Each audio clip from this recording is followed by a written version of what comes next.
So hello everyone, once again welcome you all. तो हम लोग क्वेश्चंस कर रहे थे related to electrochemistry. Okay, so हम लोग ने एक टाइप का क्वेश्चन देख लिया था, अगर आपको याद हो। ये पूरा क्वेश्चन हम लोग ने सॉल्व किया था रिलेटेड टू फैराडेज लॉज। अब दूसरा पोर्शन पे आते हैं, एक इलेक्ट्रोलिसिस का क्वेश्चन।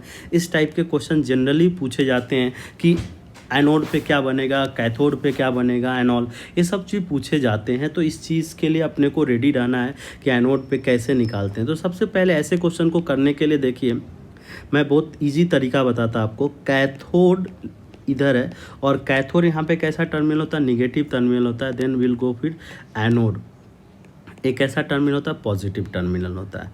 अब कैथोड पे अगर आप देखिएगा, लाइन खींच लीजिए, निगेटिव टर्मिनल है तो यहाँ पे क्या चीज़ आएगा, पॉजिटिव वाला चीज़ आएगा। और एनोड जो कि पॉजिटिव टर्मिनल है वहाँ पे निगेटिव वाला चीज़ आएगा। तो ऑलरेडी उन्होंने बोला है प्लैटिनम एनोड है एंड कॉपर कैथोड है, तो ये तो कॉपर तो यहाँ रहेगा ही रहेगा। इसके अलावा क्या क्या आएगा, देखिए आप क्या यूज़ कर रहे हो, AgNO3 यूज़ कर रहे हो तो Ag प्लस तो आएगा ही आएगा। ओके, Ag प्लस आएगा। ओके, Ag प्लस आएगा, ध्यान रखिएगा Ag प्लस। इसके अलावा अपने पास क्या है, H प्लस आएगा, और H प्लस मतलब वाटर से आएगा, तो वाटर अब तो यहाँ रहेगा ही रहेगा, ये चीज़ ध्यान रखिए। एनोड जो कि पॉजिटिव टर्मिनल है तो यहाँ पे क्या जाएगा, निगेटिव वाला जाएगा। निगेटिव क्या जाएगा, वाटर, OH माइनस फॉर्म में वाटर जा सकता है, या तो आप NO3 माइनस। अब नाइट्रेट के बारे में यहाँ पे इन्फॉर्मेशन नहीं दिया है, अब नहीं दिया इन्फॉर्मेशन, देना चाहिए ऐसे, तो इसको नहीं मान के चलेंगे।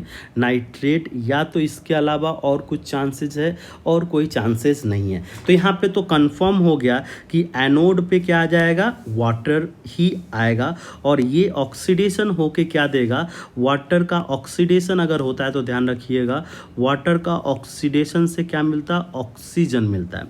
अगर वाटर का ऑक्सीडेशन करते हो तो कैसे याद रखना अपने को, वो देखो H2O की बात करें अगर हम लोग, तो H2O में हाइड्रोजन +1 है, तो हाइड्रोजन से अगर H2 में कन्वर्ट हुआ तो +1 से 0 मतलब रिडक्शन हुआ है। तो ये चीज़ कहाँ पे हो सकता है, कैथोड पे। अगर यहाँ से O2 में कन्वर्ट हुआ है तो -1 से 0 में जा रहा है, तो ऑक्सीडेशन। तो हम लोग यहाँ पे क्या कंसीडर करेंगे, ऑक्सीडेशन। तो ऑक्सीडेशन मतलब ये तो एक ऑप्शन, मतलब B एंड C में से चांस है आने का। अब इधर चेक कर लेते कि इधर कौन होगा। तो यहाँ पे रिडक्शन पोटेंशियल ज़्यादा चाहिए, तो रिडक्शन पोटेंशियल अपने को चेक करना पड़ेगा किसका ज़्यादा है। इसका देखिए 0.34 है और इसका Ag का कितना है, 0.8 है। तो किसका ज़्यादा है, Ag का रिडक्शन पोटेंशियल ज़्यादा है। तो जिसका रिडक्शन पोटेंशियल ज़्यादा है वहाँ पे, तो यहाँ पे ऑक्सीडेशन होता है और यहाँ पे क्या होता है, रिडक्शन होता है, ध्यान रखिएगा। तो यहाँ पे जिसका रिडक्शन पोटेंशियल ज़्यादा है, किसका किसका, दो ही ऑप्शन था, एक तो कॉपर था और Ag प्लस था। कॉपर 2+ का देखिए ये रिडक्शन पोटेंशियल Ag का क्या है, 0.8 है, और हाइड्रोजन ये सब जाएगा नहीं। तो मतलब यहाँ पे क्या रिडक्शन क्या होगा, Ag plus will take electron and will convert to Ag। मतलब Ag आएगा कैथोड पे और ऑक्सीजन आएगा एनोड पे, मतलब सी ऑप्शन। तो इस तरह से क्वेश्चंस आप कर सकते हो। अगर कोई डाउट है तो आप मेरे से पूछ लेना इस पार्ट में, बट इस तरह के क्वेश्चन अपने को करने पड़ेंगे। चलिए अब नेक्स्ट क्वेश्चन की तरफ मूव करते हैं। क्या बोला गया, ये भी देखिए अच्छा क्वेश्चन है। Okay, consider the following reaction equation. अब ये अगेन दूसरा टाइप का क्वेश्चन है कि ये रिएक्शन दे रखा है कि E0 x वोल्ट है और K इक्विलिब्रियम K1 है, और इसका क्या है 2A 2B 2C E0 y volt है और K इक्विलिब्रियम K2 है।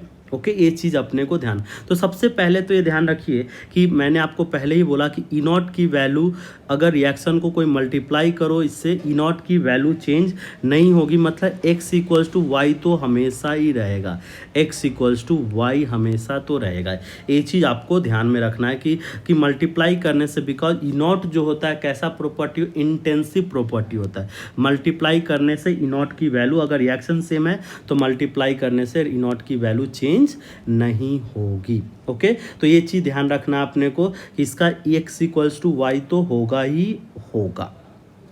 अब x = y कहाँ कहाँ दिया हुआ है, देखिए x = y एक दो जगह दिया हुआ है, x = K1। अब K1 अगर हम लोग लिखे, K1 की बात करें तो देखिए K1 क्या हो जाएगा, अगर पहला इक्वेशन डेल्टा G1 लिखे, बिकॉज हम लोग कैलकुलेशन किसके रेस्पेक्ट में करते हैं, जी के। तो ये क्या हो जाएगा, माइनस RTA रिलेशन आपको आना चाहिए, ln K1 ये होता है। और यहाँ से NFE, अगर डेल्टा G को NFE कर दीजिए आप, NFE नॉट कर दीजिए, तो क्या हो जाएगा, RT ln K, आपको ये चीज़ बताया मैंने, ओके, K1 K2, ओके। और ये क्या हो जाएगा, ई नॉट की वैल्यू आप अगर लिख लो तो क्या हो जाएगा, RT NF ln K1, okay okay, E not की वैल्यू आ जाएगी। तो सिर्फ अपने को कंपेयर करना है कि ये दोनों में क्या रिलेशन होगा, K1 K2 में क्या रिलेशन होगा, ये चीज़ अपने को कंपेयर करना है। तो उसी तरह से हम लोग दूसरा लिख लेंगे।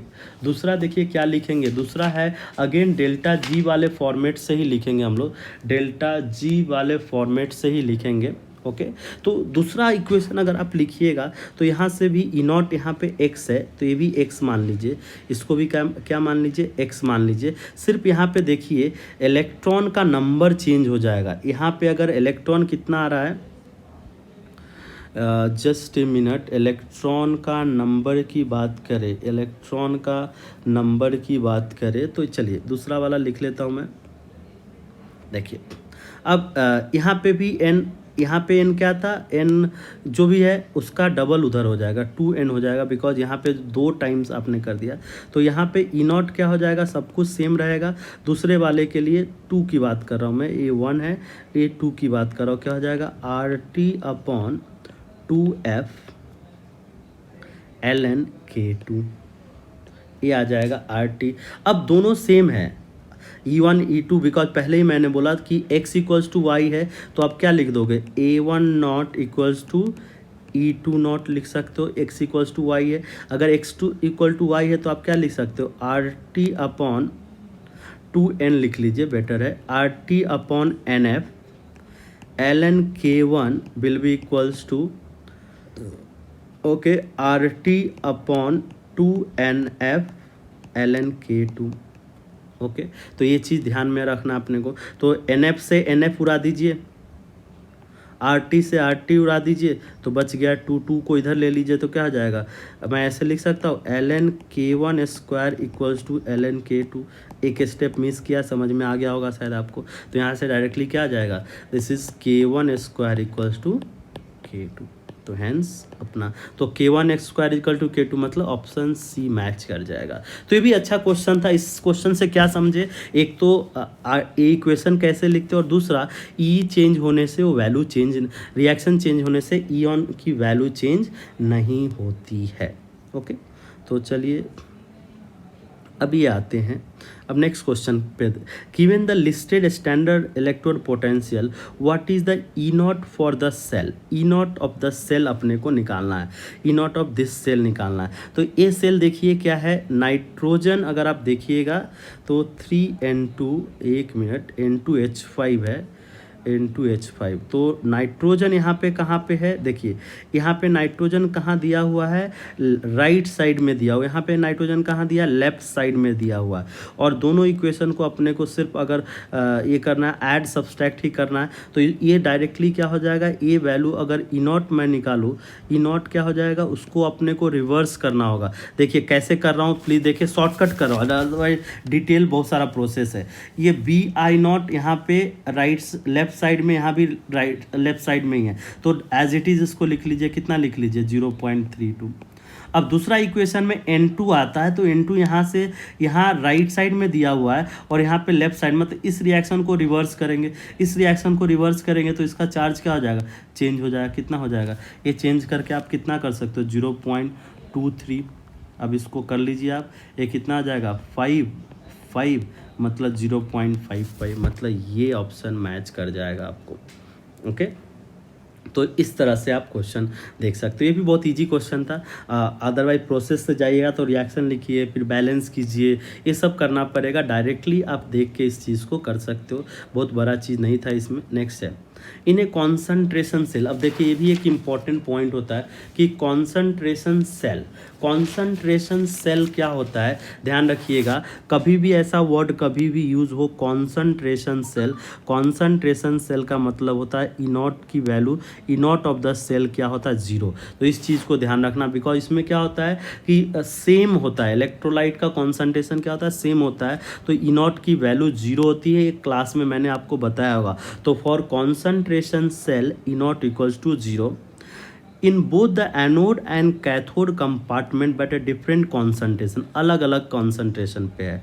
Calculate the EMF of the cell containing इतना इन वन कंपार्टमेंट एंड इतना in the other compartment if the CR electrode are used in both. CR electrode use कर रहे हैं बोथ में। तो एनोड पे रिएक्शन लिख लेता हूँ मैं, एनोड पे क्या होगा, ओके तो एनोड पे क्या होगा, देखिए Cr will go to Cr3 plus 3 electron आएगा। ओके अब उन्होंने क्या बोला है यहाँ पे, एक चीज़ अपने को ध्यान में रखना है कि कैलकुलेट द ईएमएफ कंटेनिंग इतना mole of in one compartment. तो ये मान लीजिए पहला कंपार्टमेंट में कितना मोल है, दिस इज 0.04। उसी तरह से दूसरा कंपार्टमेंट लेंगे, कैथोड वाला कंपार्टमेंट अगर लेंगे हम लोग, तो कैथोड वाला कंपार्टमेंट में क्या हो जाएगा, Cr3 plus will take 3 electron and will convert to Cr।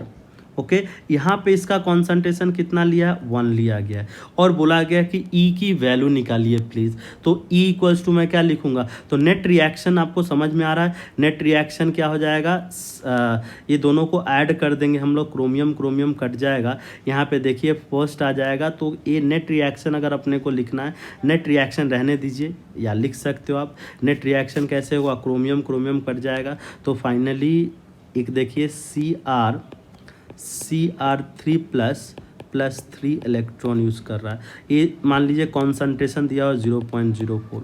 Okay और दूसरा रिएक्शन क्या है, Cr3 प्लस 3 इलेक्ट्रॉन और ये क्या बना रहा है, Cr बना रहा है। यहाँ पे कॉन्सेंट्रेशन दे रखा है 1 ही दे रखा है ना, हाँ 1 दे रखा है। तो अब नेट रिएक्शन अगर मैं लिखूँ तो नेट रिएक्शन में क्या हो जाएगा, Cr से Cr कट जाएगा, A कट जाएगा और ये फाइनली आ जाएगा Cr3 प्लस 1 मोलर वाला कॉन्सेंट्रेशन से कन्वर्ट हो रहा है किसने, Cr3 प्लस कितने 0.04 मोलर कन्वर्ट हो रहा है। ओके तो अब अपने को E निकालना है। E ऑफ द सेल क्या होता है, E नॉट माइनस, अब देखिए कितने इलेक्ट्रॉन का यूज़ हो रहा है, 3 इलेक्ट्रॉन को, 0.06 अपॉन यहाँ पे n की वैल्यू क्या 3, ये इक्वेशन मैंने लॉग। ओके अब लॉग देखिए, अब फाइनल इसका कॉन्सेंट्रेशन कितना है 0.04 अपॉन इसका कॉन्सेंट्रेशन कितना है 1 है। ओके अब आपको पता है ऐसे ही कॉन्सेंट्रेशन सेल दिया हुआ है, कॉन्सेंट्रेशन सेल दिया हुआ है, इसका मतलब क्या, ई नॉट की वैल्यू क्या हो जाएगी, 0 हो जाएगी। अगर ई नॉट की वैल्यू 0 हो गई तो इक्वेशन किस में कन्वर्ट हो चुका है, देखिए ई इक्वल्स टू ये कितना आ जाएगा, माइनस 0.06 अपॉन 3 लॉग कितना आ जाएगा, लॉग 0.04, एक मिनट, लॉग 0.04। आप इसको कैलकुलेट कर सकते हो तो क्या आ जाएगा 0.04। अगर आप देखिएगा लॉग ऑफ 0.04 की वैल्यू मैं कैलकुलेटर से निकालता हूँ, कैलकुलेटर से निकालने पे कितना, तो लॉग ऑफ 0.04 ये वैल्यू आता है माइनस में आता है, तो माइनस मतलब प्लस कर देता हूँ मैं यहाँ पे पूरा, और ये कितना हो जाएगा 0.3 से कर दिया इनटू ये कितना आ जाएगा 1.398 मान लीजिए 1.398। ओके और इसको अगर मल्टीप्लाई करके मैं लिखूँ तो क्या हो जाएगा 1.398 इंटू 0.02। ओके ये वैल्यू आ जाएगा देखिए 0.0279, पूरा वैल्यू कैलकुलेटेड यूज़ कर रहा है इसलिए आ रहा है, ये वैल्यू आएगा। अब बस ई नॉट आ गया अपना, तो ई नॉट कितना है, कौन सा ऑप्शन मैच कर जाएगा, 0.027, मतलब ए ऑप्शन मैच कर जाएगा। ओके तो ये क्वेश्चन से हम लोग ये सीखे कि what is the meaning of concentration cell. पहले ही मैंने बोला कि आपको मैं हर टाइप के क्वेश्चन करा दूंगा, सो डैट ये पूरा चैप्टर में ऐसा कोई क्वेश्चन टाइप बचे ही नहीं। अब देखते हैं